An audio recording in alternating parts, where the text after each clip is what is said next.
Hi, this is Tom Mura from World Class Coaching with another animated drill. This drill is on running with the ball.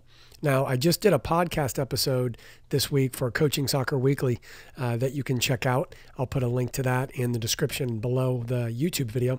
And I focused on this running with the ball concept, and it's something I don't think is taught very often by coaches. I think we spend a lot of time working on our players dribbling the ball, but running with the ball is very different. So I described this environment in the podcast, and I thought it would be a good one to go over with the animated drill. So what we have is we have a field that's 30 yards long by 20 yards wide. I start out with small goals. You can set these about 10 yards apart to begin with. They might be a little wider here, but you get the idea. And then there's cones that are set up in the middle here for the first phase of the exercise. So there's a couple of different phases here. And we start off teaching the technique of running with the ball. And this is important for players of any age. If you're dealing with older players, you can just put them in this environment and you know that you've already taught these things. If they haven't been taught before, then this is a great environment to teach players how to run with the ball. So what we want to do is we want to have players from each side. The first player in line actually has the ball. And so they're dribbling this way. And then we have the same thing going on in the other direction where we'll have the black player running up toward this gate. And then we'll flip this around and we'll have the yellow player doing the same thing in the opposite direction. So they're running toward the gate. And when they get to that gate, then we want there to be a pass through to the next player in line. So you'll see that the first player in each line has a ball. The next player doesn't. So when the ball is being run down the other side of the field, then the next player in line will step up. And that will allow them to receive the ball and then head in the other direction. So it's a circular exercise that we get lots of repetitions on running with the ball into this space. And I'll just put another one here. So we get the player running down the line with the ball. Now, when they're doing that, we want to focus on using those outside three toes of your foot. So you don't want to really use the laces. Certainly don't want to use the inside of your foot. Using the outside of the foot can be complicated for players. They're thinking they have to turn their foot too much. Really, if they just focus on the outside three toes, the small toes of their foot, then they're able to push that ball out of their feet, not break their stride while they're running, touch it far enough that it's out of their feet and they can run to the next touch and have as much speed as possible going from one gate to the other. At the same time, they have to get under control or time their touch appropriately so that they can make this connecting pass to the player on the other side. We don't want this pass to be too diagonal because then it's going to be away from the player. We also don't want it to be too hard, so they have to weight the pass to make sure that they connect with a teammate on the other side. So this is a great way to emphasize those points.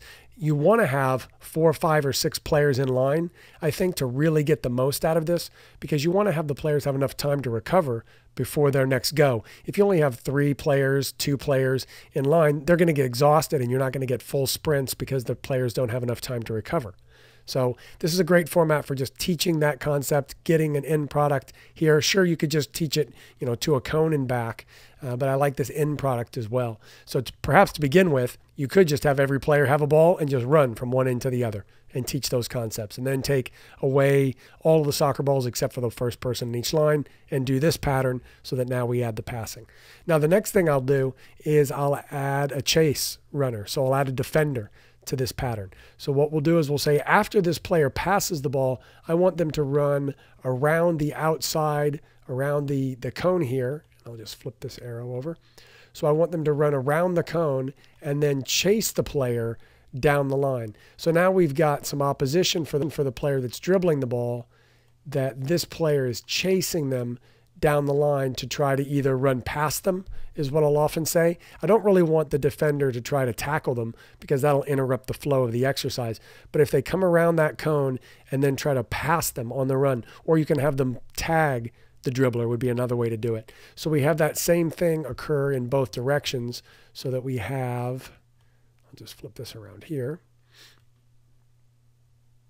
so that we've got that same thing occurring so that there are 2 sprints happening every time the players get up and have their turn. So it makes it even more important to make sure that, I'll flip this around, sorry.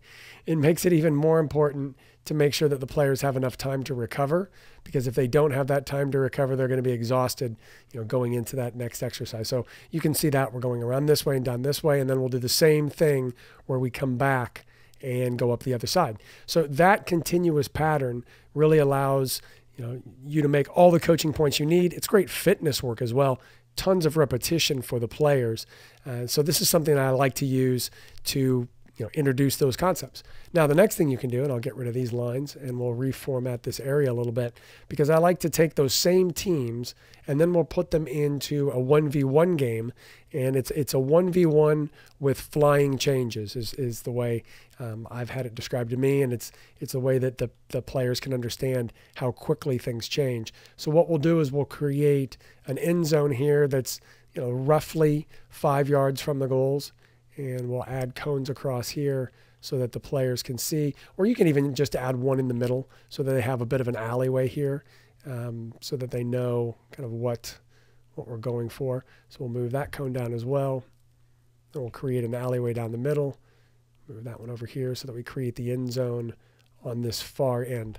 And what we'll do is I'll take one team, and now every player in line will have a ball. And that's important for the continuous flow of this exercise, to make sure that everybody has a ball. So we'll do that. We'll multiply the soccer balls that we have here so that everybody has one. Easiest to grab that ball. And so as each player has a ball in this side, I'll give them a ball. We'll move those players over. And we don't need this one, so we'll get rid of him. And now I'll keep these players over on this side of the field. So we want to have one team on one side and one team on the other side. Again, each of these players will have a soccer ball at their feet. So I'll just move those over so it's better able to see kind of how we're moving them here.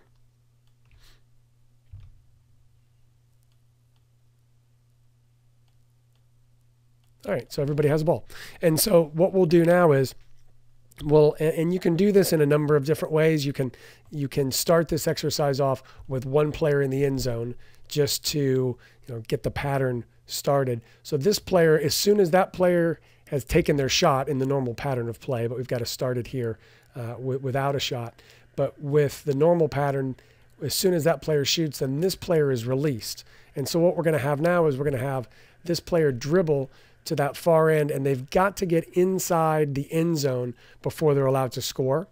And as soon as they score, that releases the next player. So they get in the end zone here, then we have that player turn, and we'll flip this around.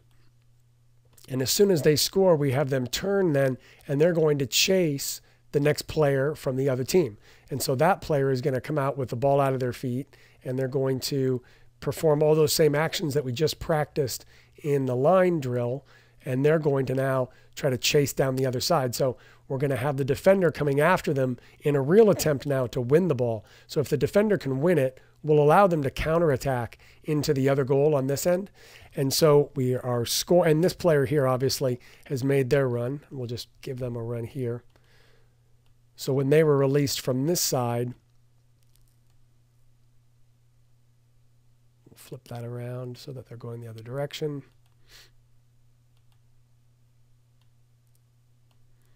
And so now when this player finished scoring, they come and chase on this end, and they chase them all the way up the line and try to prevent them scoring at the small goal at the end. So again, it's a circular exercise where the players are constantly moving. We want to have those 4 or 5 players in line so that we get enough recovery time. But the whole thing starts with this player breaking away, trying to score, this player chasing. All right, as soon as the black player shoots inside the end zone, then the next yellow player is released, and we just keep that cycle going. We'll say the first team to score X number of goals, wins the game. And so this is a nice build on from what we just did with the cones and passing through the gate. So now instead of passing through a gate, we have them scoring on goal.